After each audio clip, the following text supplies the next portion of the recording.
Ugh. Welcome to Unscripted. My name's Paulie. No notes, no bullet points, no articles being pulled up, no co-hosts, no guests. It's just me and my stream of consciousness, my thinking, my thoughts, and reflections. I hope you guys are doing well. So yeah, nothing here is premeditated except for our merchandise, guys. And before I get into the topics of Bad Bunny, what is being an American, speaking Spanish, speaking English, the MAGA right, the hard liberal left, uh, screaming at each other over this, and both saying, "Hey, um, we're winning the cultural race. Victory in other people's defeats. Who's winning?" So before I get into all that, we do have merch, and I love our merchandise. Defund the Thought Police t-shirts and cups are on sale right now. What I'm going to do, I'm going to put the link in the video box description and in the comments. I'm going to pin it so you guys can check it out. Great prices, great stock, stocking stuffers coming up for the holiday seasons, and you are helping out the channel with every purchase. I gotta love cafe. Okay, so this past week, we got the backlash over the announcement of NFL, Super Bowl, Bad Bunny. You heard it all, saying how un-American he is, how this is not right. He's pushing an agenda. He's a cross-dresser. He's all these awful things. I think that stuff is kind of silly, just because most musicians, most artists, God bless us, are on some levels degenerates, rejects, weirdos, strange people, freaky people. And my thing has always been, you need that. You can't have sanitized art. It's boring. It's just a marching band. That's all it is. Now, I like marching bands. They all have their place and purpose, right? But if that's one argument, then it's like, well, you had Prince, you had Michael Jackson, even Janet Jackson, J-Lo, all these artists, the rock bands too, YouTube, Rolling Stones. I mean, Rolling Stones were like, mad womanizers and druggy fiends. Even back in the day when Rolling Stones came out with and I'm just using Rolling Stone because a lot of people are like, well, we need Rolling Stones, get a band on there. We need a rock band, Rolling Stones. They were really blasted for being demonic because of their musical releases. Anyways, that's my thoughts on just Bad Bunny being this degenerate, artistic type, anti-American. Listen, guy's got his opinions. I don't agree with them. There's a lot of people that do. There's a lot of people that don't. There's a lot of Latinos that don't. There's a lot of Americans that do and don't. There's a lot of Americans who don't speak Spanish that have the same sentiments. It's their right as a U.S. citizen, as an American. We can say whatever we want. Now, people, Paul, there's gonna be consequences. It's like, all right, well, we'll see. Absolutely. I don't believe in someone airing their opinions and being penalized, fired for them, as long as they're not directly hurting anyone else or calling for harm to anyone else. Then they really shouldn't be penalized for their opinions. And this goes for the left too, man, because the left does this very well, and they're very sneaky about it. In regards to Melissa Barrera, a couple of years ago, when she spoke out against what was going on in Palestine. I mean, she was vilified by Spyglass Entertainment, who is yet to come out with a public apology, even though Free Palestine is in vogue right now in Hollywood. What does that tell you about Hollywood hypocrisy, man? Melissa Barrera lost work. They called her on paper an anti-Semite. I mean, I I still to this day, Melissa, why haven't you sued these mofos? That's crazy. That's crazy. Gina Carano did, and she won back her career. So cheers to that. But this thing, where the other side is more saintly than the other, that's ridiculous as well. Because all I've seen is that who's ever in power does what exactly the same thing what the last people did in power. And to me, that's dividing people, and it's pretty disgusting. On anti-American, okay, and him not performing in the States because of ICE, and he knows his audience, right? If his audience in the States has illegal people, undocumented people, then he doesn't want to put them in danger. Okay, you do you, right? You too back in the day said, I'm not going to play Sun City, apartheid, free Nelson Mandela. Every artist has taken a stand at some point of playing, not playing, performing, not performing. Bad Bunny is not an exception. Even right now, there's comics, and I don't know any of the information. I'm just hearing the headlines. Performing, for the Saudis and all that stuff. Some people like it, some people are not. Anytime an artist makes a decision like that, there's always going to be opposition. There's always going to be, people that hate it or love it. The great artist Manu Chao, who I just think he's amazing. He had a band called Mano Negra out of France and Spain. Then he became a solo artist. This guy was such a troubadour. I remember, and he was pretty political, very political. And in the 90s, I would go to his concerts. He wouldn't play in the States. I had to go to Tijuana, Mexico City. And this is before 9/11, so travel was like really quick. And I remember trying to buy a T-shirt of his at the merch table. And I didn't have any cash on me. And check was there. We still did checks where like you write out a check. And I said, "Can I write you a check?" And this is to the merch guy. And he looks at it and he says, "I don't believe in that science fiction." I'll never forget it, man. I don't believe in that science fiction. And he was like nice about it, but he was just so strong and adamant about it. So again, man, we're talking about art. We're talking about creativity. And the weirdos have been creating, have been entertaining, have been enlightening us since the dawn of time. So to try to sanitize it because your party's in power is absolutely just is a losing effort, because then you're just left with, again, like I said, marching band type of content, for lack of a better word. All right, what else? So yeah, and so I think that those are the big arguments on that, but I think it speaks to an underlying some underlying issues with our society, the American society, right? Which I'm a little disheartened about. And that's this whole thing of language. Now, recently, I believe the president this year, 2025, made English the official language. I don't have a problem with that. I actually think that's pretty good, because it forces people that come here to learn a language in which business, travel, commerce, personal, um, everything in how we maneuver in the society. That's how we connect. So yeah, great. I'm with that. I think it makes a lot of sense.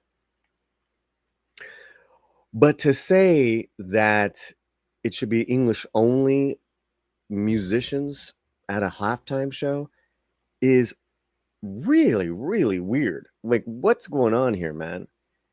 And to say it's America's pastime as far as the sport, listen, don't tell me about sports. I'm so American with my sports. I don't even like soccer. I didn't grow up with it. I grew up with baseball. As people know, I'm a huge baseball fan. Duh. And with baseball, you have the stars, you have the national anthem in English, 100%.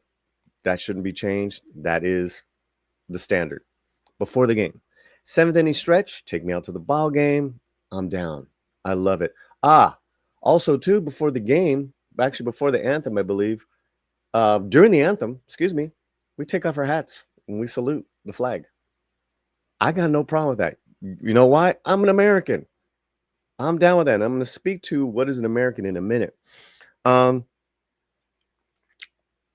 going back to this thing of language, you do realize several different European languages have been spoken here for centuries, right? Let's knock them down again. English, Spanish, French.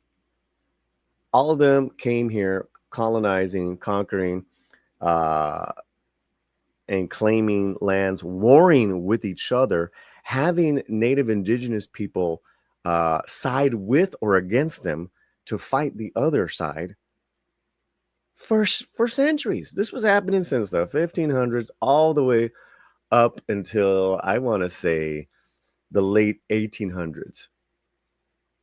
Mid to late, I think Napoleon was the last dude where, I think after the Monroe Doctrine, after the Louisiana Purchase, and then the mid 18th century, you had the takeover of Texas by Anglos, which was very devious.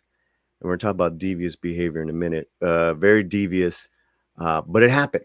It happened. So what am I saying? What are you saying, Paulie? Spanish was spoken there in Texas first, man. Of course, you had the indigenous tribes and native tribes, but let's just be real here. Spanish has been spoken long before English came, but also too, these people didn't go away. We're not immigrants to our own land. Where did you learn that? That's what I have a problem with U.S. history. It's like, where did you learn that we're newly immigrants? We're not even immigrants. We're from this part of the world, right?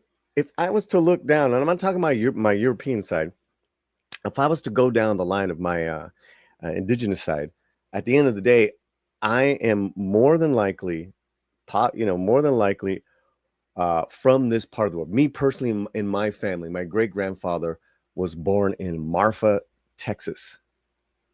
My great-grandfather was born in Texas before Arizona was even a state. He would ride the trains to do farm work, seasonal farm work with his father between Texas and Arizona. And we're talking over 100 years ago. He lost his leg. He finally settled in, was one of the first to settle in South Phoenix and have a little house there. And we're talking the 30s. My point is, he barely spoke English, but he was able to create he was able to create for his family all of this, right? All in the next generations and then my mother's generation. Long story short is that, and again, I told you this is a stream of content. There ain't nothing scripted here. I'm just giving you a personal story in that, in regards to language, it wasn't until my mom stopped speaking Spanish to me where I lost it right away. I'm talking about the 70s, 80s, because I was being penalized by my teachers for speaking any Spanish in class. I was barely young. I remember that. So I think that's a reckoning, man, if anything, in regards to language. And don't be surprised, because I say we've always been here. What happened is that because there was such a big exclusion of the Latino communities for hundreds of years, we created our own communities. We created our own art, our own music, our own carpas, our own Broadway and downtown, our own traveling shows, businesses, medical, everything that you can think of. We did it. And this is not in Mexico. I'm talking about the United States of America. And what does that tell you? If you don't know about that, then that's your ignorance as an American. I know about people from the South, from New York, Boston, Midwest. I've traveled. I love people, and I said this before, the most beautiful people I've met are people from the South. Gracious, warm-hearted, open-hearted, manners, all that stuff. So my ignorance went away with that. My ignorance went away also too when I started breaking bread with African American people at meals. Things I just didn't know. I'm not a bad person. I just didn't know. That's called ignorance. I believe most people, when they're talking about cultural items, and in this one with music, we're just ignorant. So that's the language, guys. Um, let me go back to music really fast and I'm going to wrap it up with what is an American. And I've kind of been talking about this already. Music, modern time music was created in the late teens, early 20s by African American musicians that couldn't even play in white houses. They could play, they had to get out. They couldn't attend and go see Louis Armstrong, go see Sidney Bechet, all these great musicians. What is your point, Paulie? Modern music was always at first vilified by the mainstream society, the gringo society, and then appropriated. So, and I'm not talking about the musicians, white, black, Asian, black, Latinos. They just love jamming with each other. They love collaborating, composing, creating music with each other. They were like, fuck all this stuff, right? Again, Louis Armstrong, right? One of the most beloved. That boy was a hardcore pothead and some other hard drugs. But he was a world entertainer. You break it on down, so you go from jazz to swing to R&B, blues to rock and roll to Britain appropriating rock and roll blues, which they love so much, and they did a lot to promote that in the 60s and 70s in regards to holding these black artists up, say, hey, this is where we got our influence. It's always been black. Then you had the Latino in the language. What are we talking about that we got to get back to American bands, English bands? You guys don't know what you're talking about.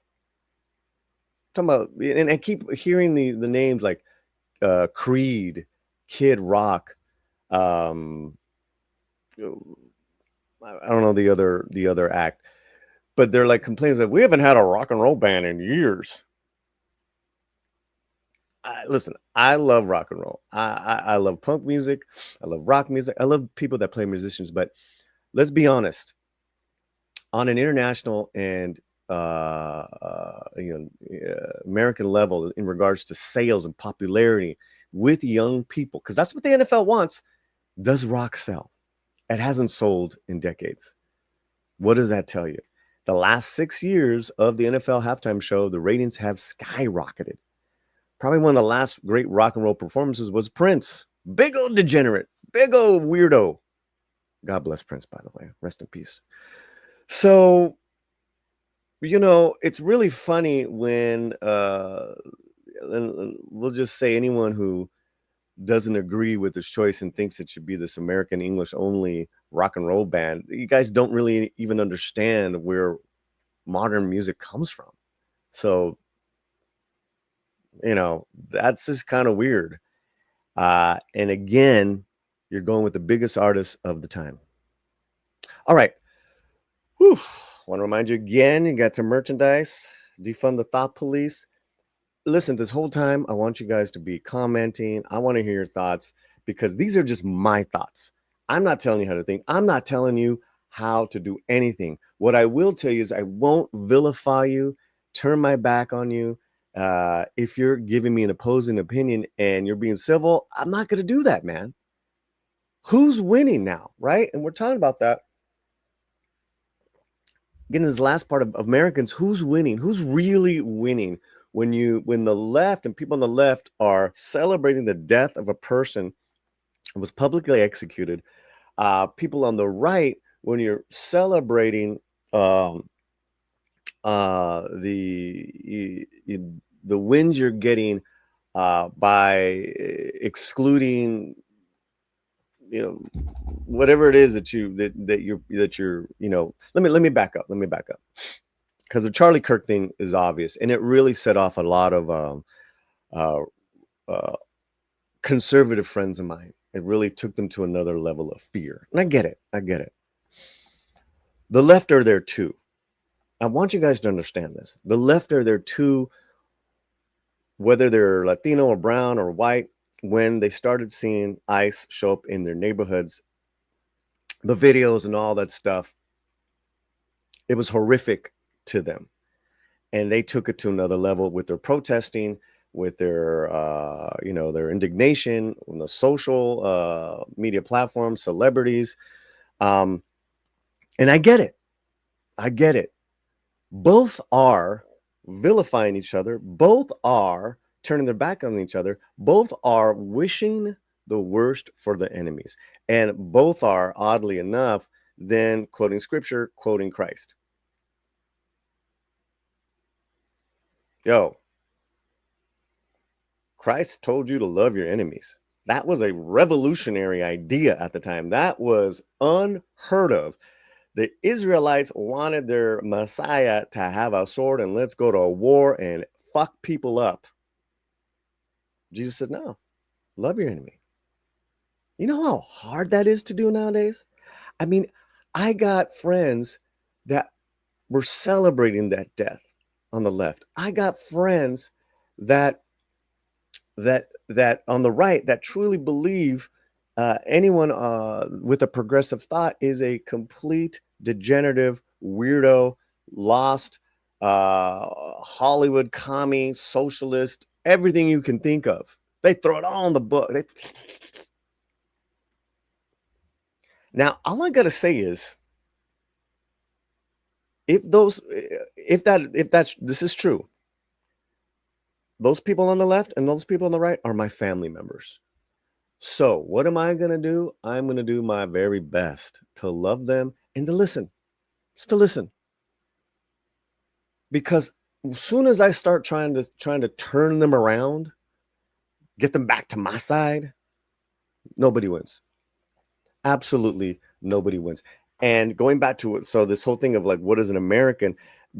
I got to tell you guys, yeah, freedom of speech, the Declaration of Independence, the Bill of Rights, all that we should hold true.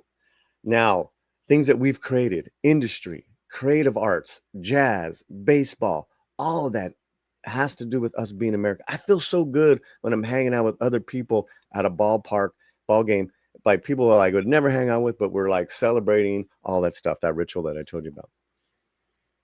But there's this other part of being American. And that's the personal cultural. And this table of America is big. And as soon as you start saying, no, you can't come to the table unless you have this, unless you give that up, we've lost, man. Ain't nobody winning. And those Latino celebs, those Latinos that are saying, oh, we're winning the culture war because of Bad Bunny, I got to tell you, you ain't winning shit. I'm proud that this is happening. I love the music. I've already put it on my videos. I'm already telling you what I'm telling you. I love that this is like Bad Bunny, and hopefully his performance will be in a world stage class level. I'm excited for that. But don't get me wrong. We're not win. There's nothing to win. The only thing that we can do is if